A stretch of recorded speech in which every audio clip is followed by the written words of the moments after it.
बेनीपट्टी में law and order को लेकर के बताया जा रहा है। अभी नेता प्रतिपक्ष तेजस्वी यादव आए थे, बार बार आरोप लगा रहे हैं कि बिहार में फिर से जंगल राज शुरू हो गया है। जब वो डिप्टी सीएम थे, किस प्रकार से आंगनबाड़ी सेविकाओं को किस प्रकार से उन्होंने पिटवाया था? उन्हें शर्म नहीं आई उस समय में? किस प्रकार से शिक्षकों को उन्होंने पिटवाया था? कई माताएं बहनें तो बर्बरतापूर्वक उन्होंने पीटा था। क्या उन्हें याद नहीं है? जो भारतीय जनता पार्टी के सांसद, पूर्व मंत्री बिहार सरकार जनार्दन सिंह सिग्रीवाल सहित एनडीए के सभी सांसद विधायकों को किस प्रकार से उन्होंने पीटा था? उस समय एक भारतीय जनता पार्टी की महामंत्री की उन्होंने हत्या कर दी थी। उनसे भी ज्यादा अत्याचार को किया था। पिता को उन्होंने पीछे छोड़ दिया था अपने शासनकाल में। अब वह कानून की बात करते हैं, शासन की बात करते हैं, न्याय की बात करते हैं। अन्यायी न्याय मांगने के लिए तरस रहा है। यही तो सुशासन की सरकार है। आज अन्यायी न्याय की मांग कर रहा है। यही सुशासन है, यही नीतीश कुमार। बेनीपट्टी में इस तरीके से मौलाना की पिटाई की गई है, कैसे देखते हैं इस घटना को? मौलाना यदि कानून को उठा दिखाएगा तो कानून क्या करेगा? मौलाना कोई भगवान है क्या? जिस समय में रार गांव में अनुसूचित जाति के पति पत्नी की हत्या कर दी गई थी, उस समय में तेजस्वी यादव कहाँ थे? क्या बिहार में सिर्फ अल्पसंख्यक समाज के ही लोग हैं?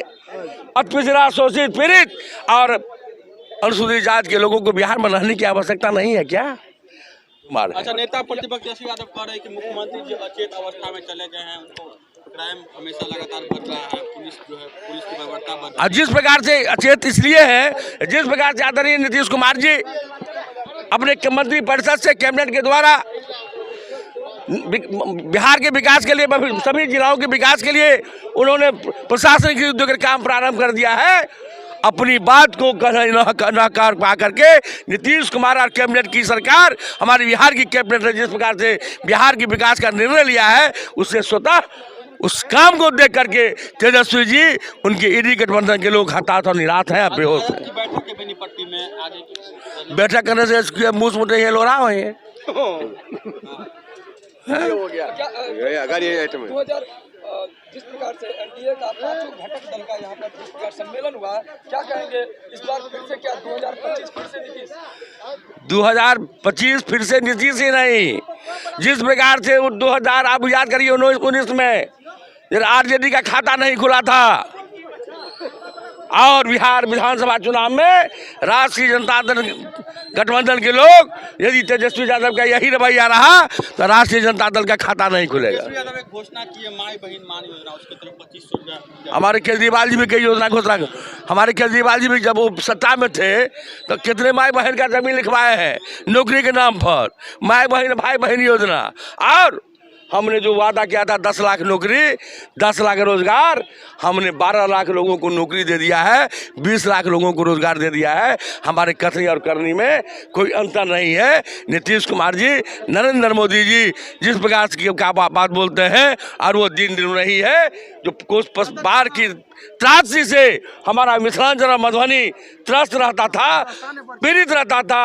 और भारत की सरकार ने हाल ही में वित्त मंत्री के द्वारा जो बजट पेश किया गया है, मधुबनी दरभंगा का स्वरूप बदलने वाला है। और यहाँ पर मखाना के बल पर, मछली के बल पर, आम के बल पर और तरह तरह के आदमी खेती के बल पर हम मधुबनी को भी शक्तिशाली बनाएंगे और बिहार को भी आगे बढ़ाएंगे। तेजस्वी जी का कहना है कि जो 17 महीने में हमने जो रोजगार दिया है वो 17 साल में नहीं।